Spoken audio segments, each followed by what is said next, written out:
Assalamualaikum warahmatullahi wabarakatuh. Perkenalkan, nama saya Aulia Yasmin, saya dari kelas 10 3. Di video kali ini, saya akan menjelaskan materi mengenai ekonomi. Pertama, pengertian produksi. Produksi merupakan kegiatan untuk menghasilkan suatu barang atau jasa.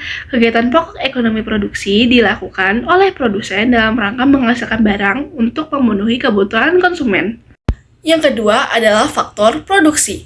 Pada umumnya, faktor produksi dikelompokkan menjadi 4 jenis, yaitu tenaga kerja, tanah, dan sumber daya alam lainnya, modal, serta pengusaha.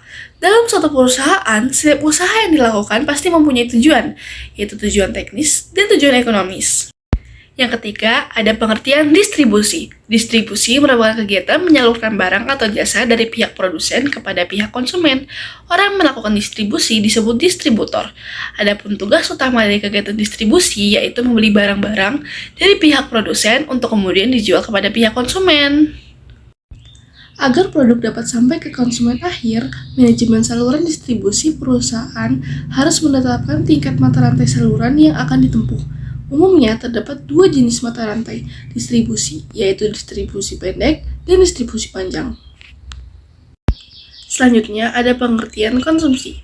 Kegiatan konsumsi adalah kegiatan ekonomi yang menghabiskan nilai guna suatu barang atau jasa secara berangsur-angsur atau langsung habis. Kegiatan konsumsi bisa terjadi ketika produsen menjual barang atau jasa langsung kepada konsumen.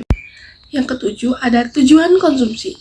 Tujuan konsumsi adalah mengurangi nilai guna barang atau jasa secara bertahap, menghabiskan nilai guna barang sekaligus, memuaskan kebutuhan secara fisik. Lalu selanjutnya ada pengertian kardinal dan pengertian ordinal. Pengertian kardinal adalah pendekatan kardinal menganggap bahwa kepuasan seseorang bisa diukur secara kuantitatif, penilaiannya bersifat subjektif. Pendekatan ini dianalisis dengan menggunakan marginal utility. Sedangkan pendekatan ordinal menganggap kepuasan konsumen tidak bisa diukur secara kuantitatif, melainkan hanya dapat diperbandingkan. Selanjutnya, ada 4 pelaku ekonomi. Pertama, rumah tangga keluarga, kedua rumah tangga perusahaan, ketiga rumah tangga pemerintah, dan keempat adalah rumah tangga luar negeri. Yang selanjutnya adalah pengertian permintaan dan pengertian penawaran. Permintaan adalah jumlah barang atau jasa yang ingin dibeli oleh masyarakat dengan berbagai tingkat harga dan waktu tertentu. Sedangkan penawaran adalah banyaknya barang atau jasa yang ditawarkan penjual pada kondisi pasar, periode, dan tingkat harga tertentu. Yang selanjutnya ada faktor-faktor yang mempengaruhi permintaan dan penawaran. Pertama, harga barang itu sendiri. Kedua, harga barang lain yang terkait. Ketiga, tingkat pendapatan dan daya beli konsumen. Yang keempat, selera masyarakat. Yang kelima, jumlah penduduk. Yang selanjutnya ada contoh soal fungsi permintaan dan penawaran. Ketika harga barang 60.000 per unitnya, maka jumlah permintaan sebanyak 20 unit. Ketika harga barang 40.000 per unit, jumlah permintaan 30 unit.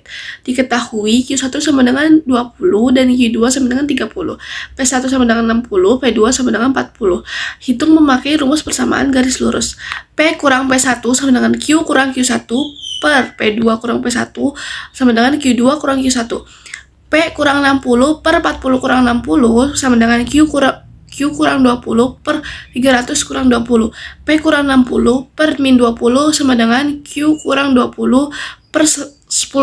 10P kurang 600 sama dengan 20Q per 20Q min 20Q plus 400.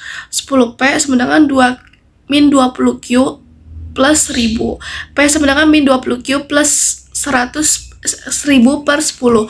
P sama dengan min 2Q plus 100 atau P sama dengan 100 min 2Q. Jadi fungsi permintaannya adalah P sama dengan 1000 min 2Q. Yang terakhir adalah contoh soal keseimbangan harga pasar. Dalam suatu pasar diketahui fungsi permintaan QD sama dengan 445 min 2P. Pada saat harga 3.000 penawaran barang 75 unit. Ketika harga naik menjadi 5.000, penawaran menjadi 85 unit. Besar harga keseimbangan adalah tentukan terlebih dahulu persamaan fungsi penawaran QS dengan menggunakan persamaan garis lurus. P kurang P1, P2 kurang P1 sama dengan Q kurang Q1, Q2 kurang Q1. P kurang 35 kurang 3 sama dengan Q kurang 7.585 kurang 75. P P kurang 32 sama dengan Q kurang 7.510. 7.510. 5P min 15 sama dengan Q kurang 75. Q sama dengan 5P min 15 plus 7. QS sama dengan 5P plus 60. Harga keseimbangan terjadi saat QD sama dengan QS sehingga diperoleh hasil sebagai berikut. QD sama dengan QS 445 min 2P sama dengan 5P tambah 60. 445 min 60 sama dengan 5P plus 2P. 385 sama dengan 7P. P sama dengan 385 per 7 sama dengan 55. Sekian video dari saya mengenai remedial ekonomi. Terima kasih. Wassalamualaikum warahmatullahi wabarakatuh.